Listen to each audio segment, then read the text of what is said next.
Fala meu amigo, fala minha amiga, professor Marcelo Soares na área, para fazer uma aula de dicas práticas para você melhorar sua nota em provas discursivas, né? Meu objetivo é te dar aqui um norte, um roteiro, né? Uma receita de bolo mesmo para você lidar com provas discursivas que cobrem a administração. Qual é a ideia, gente? Tem muita gente, muito candidato bem preparado, né, que estuda certinho, que domina os conteúdos de administração, mas que ainda tem um receio muito grande com provas discursivas. E o meu objetivo com a aula de hoje é justamente tirar esse medo. Você entender que se você conhece o assunto, não tem por que ter medo das provas discursivas. Então, se eu conseguir transmitir um pouco mais de tranquilidade para você, eu vou ter atingido meu objetivo. Beleza? E para isso eu vou te dar a receitinha de bolo que eu sempre utilizei, né, que eu aprendi ao longo da prática fazendo vários cursos de redação, né, para concursos públicos, né, como aluno, como candidato, que foi as técnicas que eu utilizei para ter várias notas altas em provas discursivas, por vezes até tirando nota máxima em alguns temas. Então, eu sempre segui essa receitinha de bolo. Então, é uma receitinha de bolo validada. Vai funcionar, eu te asseguro isso. Pode confiar, beleza? Então, boas práticas para as provas discursivas. Primeira boa prática: retome explicitamente cada ponto da questão discursiva. Gente, grava uma coisa: o corretor da sua prova discursiva provavelmente vai ser um professor de língua portuguesa, né, que não domina o conteúdo que você está tratando na prova discursiva. Então você tem que fazer tudo, todas as boas práticas aqui, elas têm o mesmo intuito: facilitar a vida do corretor, fazer ele identificar no seu texto aquilo que está no espelho. E para isso é importante que você retome explicitamente o que está sendo pedido no item. Se o item diz indique a importância da gestão de projetos, da gestão de processos, da metodologia OKR, enfim, né? Não importa. O item perguntar a importância de alguma coisa, por exemplo, o que você vai dizer? Lá na primeira linha do seu texto, você vai dizer, a gestão de processos é importante, a gestão de projetos é importante, ou seja, você vai retomar com a palavra-chave que ele indicou lá no item. Então você vai demonstrar, olha, sabe, esse item aqui eu estou respondendo nesta parte do texto. É essa a ideia, é facilitar a vida do corretor. Perfeito? Então retome explicitamente aquilo que está sendo perguntado. Segunda boa prática aí: responda aos itens na ordem proposta. De novo, você quer facilitar a vida do corretor. Se tem 3 itens para responder, você responde primeiro item no primeiro parágrafo, o segundo item no segundo parágrafo, o terceiro item no terceiro parágrafo, né? Se for um item grande que tem um peso maior, tudo bem quebrar em 2 parágrafos, mas respeite a ordem. Não vai responder o terceiro item no começo do texto, o segundo item lá no final do texto, enfim, fazer uma salada. Porque, de novo, quem vai corrigir sua prova discursiva não domina o conteúdo e vai estar cansado, vai ter corrigido várias e várias redações. E é um saco, gente, eu corrijo provas discursivas de alguns alunos.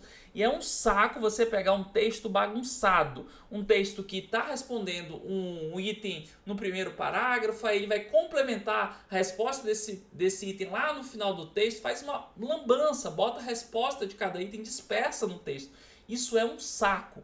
E de novo, o que você tem que fazer? Facilitar a vida do corretor. Então, faça isso, siga a ordem proposta, a sua nota tende a aumentar. Por quê? Porque o corretor ele vai identificar no seu texto mais facilmente seus argumentos para cada item, tá bom? Então, siga a ordem proposta. Terceira dica: utilize preferencialmente a ordem direta da oração para tornar o texto mais claro e fácil de pontuar. Essa dica, ela é uma espécie de facultativa. Por quê? Porque se você domina muito bem a língua portuguesa, né, se você não tem dificuldade em pontuação, tudo bem você utilizar uma ordem mais indireta, fazer um texto um pouquinho mais rebuscado. Mas, em regra geral, e foi sempre o que eu fiz, eu fazia o fácil, feijão com arroz. Então, eu seguia a ordem direta da oração, né? Botava o sujeito, verbo, predicado, não tem como errar. Então, se o primeiro item é sobre gestão de projetos, eu falava, a gestão de projetos é isso, ou os objetivos da gestão de projetos são esses. E aí fica muito mais fácil de pontuar, o texto fica muito mais claro, fica muito mais objetivo, né? E aí você economiza espaço, porque um desafio muito comum também em provas discursivas é você conseguir responder todos os itens na quantidade de linhas disponibilizada. Normalmente falta linha, né? Então, você fazendo também a ordem direta, você torna o seu texto mais objetivo, de modo que você consegue aí apresentar um número maior de argumentos. Beleza? Então, essa é uma outra dica. Quarta dica, utilize as palavras-chave de cada assunto. De novo, o que vai aparecer no seu espelho lá de correção? Vai ser as palavras-chave do assunto. Então, você tem que utilizar as palavras-chave do assunto, evitando muito sinônimos, né? Então, se a gente está fazendo uma discursiva de direito administrativo, por exemplo, e aí a gente vai falar de mérito administrativo, né? Imagine que o item pergunte, primeiro item lá da prova discursiva, questione você da seguinte forma: discorra sobre o mérito administrativo. Pô, quando fala em mérito administrativo, o que você tem que pensar? O mérito administrativo é oportunidade e conveniência. Então você vai utilizar essa palavra, oportunidade e conveniência. O mérito administrativo se caracteriza pela oportunidade e a conveniência do administrador, né? Se a questão falar quais são os princípios da administração pública, o que você vai falar? O LIMP, né? Legalidade, impessoalidade, moralidade. Ou seja, vai escrever essas palavras-chave. Não vai ficar inventando muita moda, sinônimo, né? Em vez de falar no mérito administrativo oportunidade, você falar como juízo de valor, né? Criar um sinônimo adotado por um doutrinador fulano de tal. Não inventa moda, faça o simples. Se a palavra-chave é oportunidade, conveniência, utilize essa palavra-chave, beleza? Por quê? Porque o espelho vai trazer as palavras-chave, aquelas palavras que são mais recorrentes. Em provas discursivas, de modo geral, gente, os temas, os itens, eles não vão... Em geral, tá? Tem exceção, sim, mas em geral as questões discursivas elas não vão sobre um ponto muito fora da curva dentro da disciplina, né? Vai sobre os temas centrais para ver se você domina aqueles temas centrais da disciplina mesmo, beleza? Então, utilize as palavras-chave porque você provavelmente, se você fez um estudo certinho, você conhece minimamente essas palavras-chave daquele assunto, beleza? Outra boa prática, seja objetivo e claro nas respostas, gente. De novo, tem gente, e eu corrijo muito a prova discursiva, eu percebo que muitas vezes o aluno quer mostrar um domínio da língua portuguesa rebuscado, né? Mete um deveras, odiernamente, e às vezes utiliza isso de forma equivocada, né? Quer falar bonito e se enrola porque utiliza uma palavra que é inapropriada dentro daquele contexto.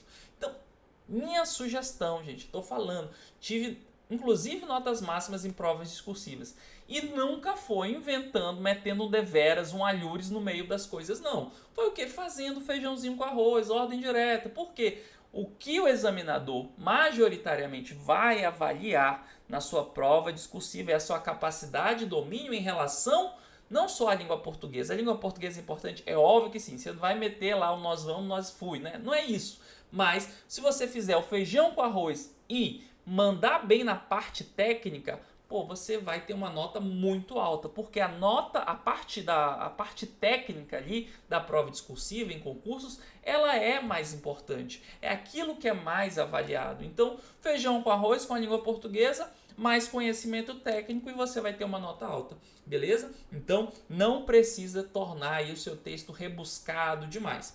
Seja objetivo, seja claro. Outra boa prática, sempre que possível, utilize todas as linhas. Por quê, gente? Isso vai te ajudar a ter mais elementos lá na hora de fazer um recurso e mesmo antes do recurso, tá? Existe uma associação muito grande entre número de linhas, né, quantidade de argumentos. Então, quanto mais linhas você utilizou no seu texto, significa que se você fez um bom texto minimamente ali coerente, significa que você apresentou mais argumentos. Então, com mais argumentos, o que vai acontecer? A tendência é que você tenha uma maior correspondência com as palavras-chave do texto.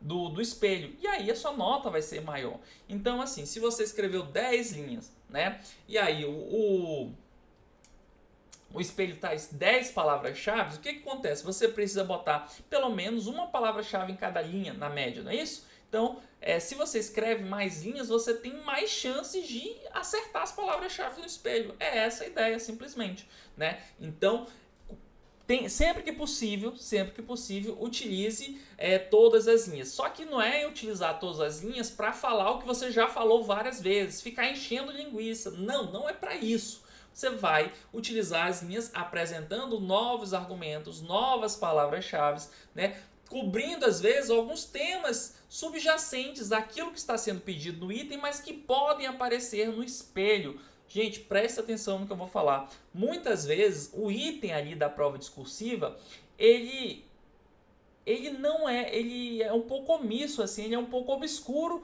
em relação a tudo que vai aparecer no espelho. Por exemplo, de maneira um pouco mais prática, né?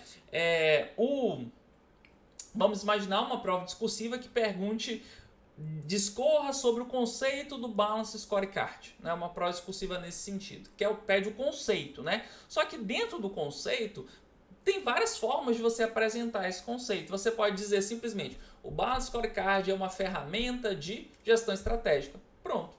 É uma forma de apresentar um conceito. Ou você pode deixar esse conceito um pouquinho mais completo.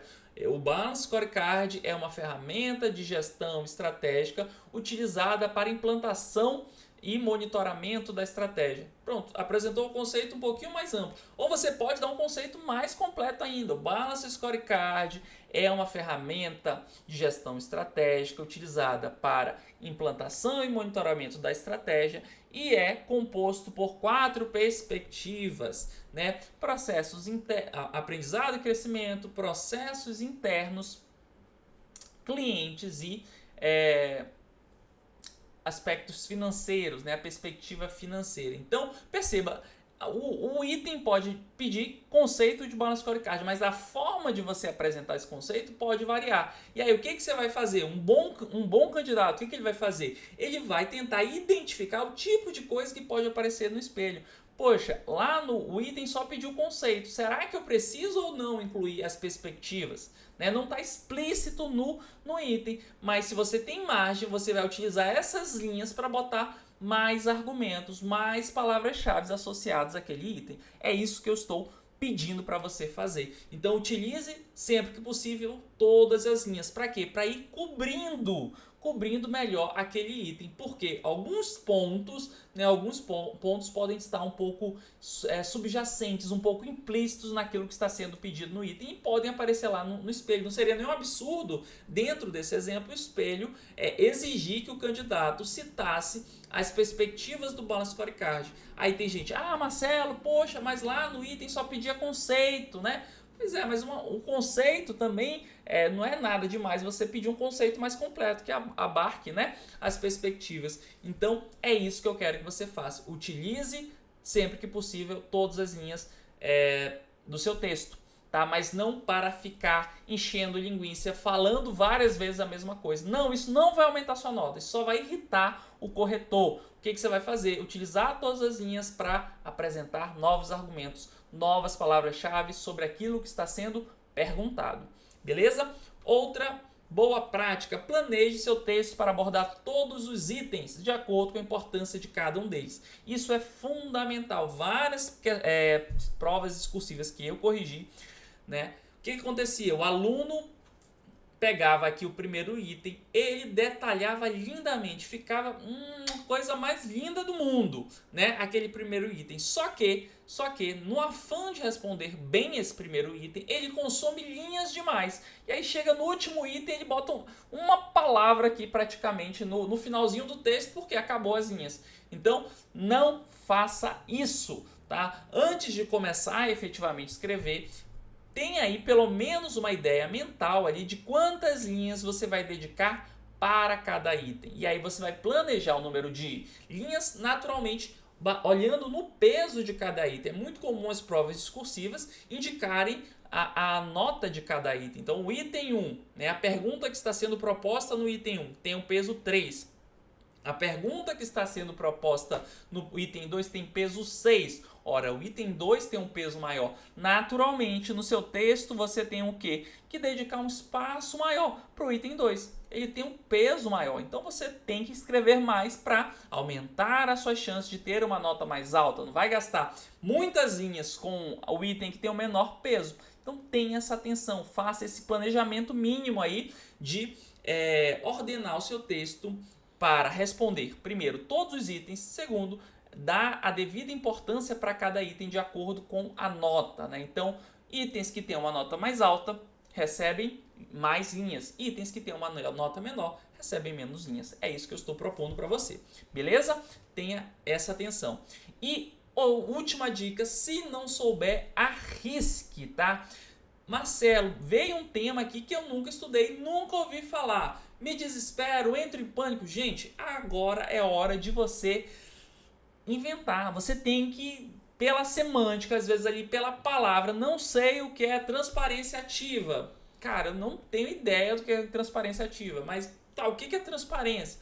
Aí você vai pensar, pô, transparência é quando eu dou, de certa forma, ali uma publicidade, né? As pessoas sabem o que está acontecendo.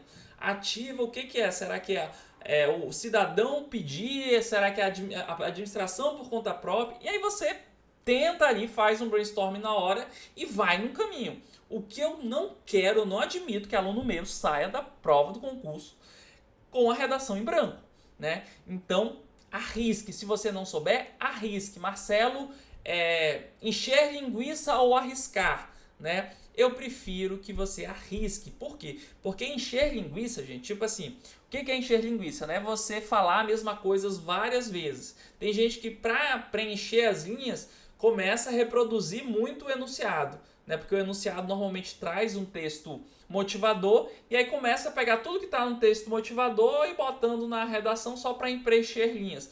Não, isso não vai estar no espelho. Se está lá no enunciado, né? E você copiar e colar o que está no enunciado para a sua folha de resposta, isso não vai te dar nota nenhuma. Você só vai ocupar o espaço e possivelmente vai irritar o seu corretor, porque ele fala, pô, esse cara escreveu um monte de coisa aqui, fica muito evidente que você encheu linguiça. Esse é o ponto, né? Então, prefira arriscar, ainda que você não saiba. Poxa, eu acho que é isso. Vai, escreve nesse sentido, né? E aí você vai, dentro dessa ideia, pode ser isso ou aquilo. Escreve as duas coisas, né? Tenta criar uma coerência entre esses argumentos diferentes e apresenta as duas posições, né? Vamos imaginar que você não tem ideia nenhuma sobre o que é transparência ativa, por exemplo. Aí você sabe o que é transparência, mais ou menos assim, né? E você fala, pô, administração, transparência ativa consiste... aí você fala, pô, é quando o cidadão pede a informação, mas tem autores aí que criam um argumento contrário, né? Dizer, mas tem autores que avaliam que é quando a administração dá informação por conta própria. Vamos imaginar que você estivesse com essa dúvida, né? Pô, bota as duas coisas, porque alguma pontuação, é claro que o examinador o corretor ele vai perceber que você entrou em contradição, ele vai deduzir um pouco a sua nota em razão da contradição, mas vai te pontuar de alguma forma por você ter incluído aí parcialmente a resposta correta. Então isso é preferível do que, né? É preferível a você simplesmente encher linguiça, pegar o que está no enunciado e transcrever ali para o final. Então é preferível, vou dizer, você botar uma coisinha que está imprecisa, que não está muito certa, do que você não apresentar novos argumentos, só encher linguiça ou deixar tudo em branco. Beleza? Então, se for necessário, o ideal é que você tenha estudado conteúdo, que você domine as palavras-chave do assunto, mas o mundo ideal é muito distante do real, por vezes, na vida do concurseiro. Então, se não souber, meu filho, arrisca, tá bom? Isso faz parte. Eu lembro muito bem de uma prova que eu fiz para auditor governamental do Piauí, CGE do Piauí. E aí, um dos itens da discursiva perguntava qual era o efeito de determinada transação contábil no patrimônio líquido, né? E eu não tinha ideia do efeito. Mas, ora, quais são as possibilidades, gente? O efeito é positivo no patrimônio líquido, ou é negativo, ou é nulo. Pois bem, eu disse que podia ser positivo se acontecesse não sei o que, negativo se não sei o que, e nulo não sei o que. Eu não tinha ideia, gente. Mas no meu texto lá, eu botei que poderia... Inventei o negócio na hora, circunstâncias que poderiam gerar positivo, negativo e nulo. É claro, eu tive uma nota baixa, assim, e eu ainda entrei com recurso, porque eu sou cara de pau, né? E o examinador, ao avaliar o meu recurso, ele disse, você entrou em contradição no seu texto. Sim, eu entrei em contradição mesmo, né? Mas eu tive uma pontuação nesse item. Por quê? Porque um dos argumentos que eu apresentei estava correto. Tava lá no espelho. O ideal seria se eu apresentasse só ele, mas como eu não sabia, eu apresentei um monte de coisa, né? E aí eu fui deduzido por ser um trecho ali, um parágrafo ficou incoerente mesmo, beleza? Mas tinha alguma coisa, foi melhor do que zero. E é isso que eu estou propondo para você. Beleza, gente? Então são essas as minhas dicas, eu espero ter ajudado você. E agora vamos aí praticar com alguns temas discursivos. Eu vou fazer os vídeos comentando aí os temas discursivos para você ver como funciona a aplicação na prática dessas dicas. Estou te esperando.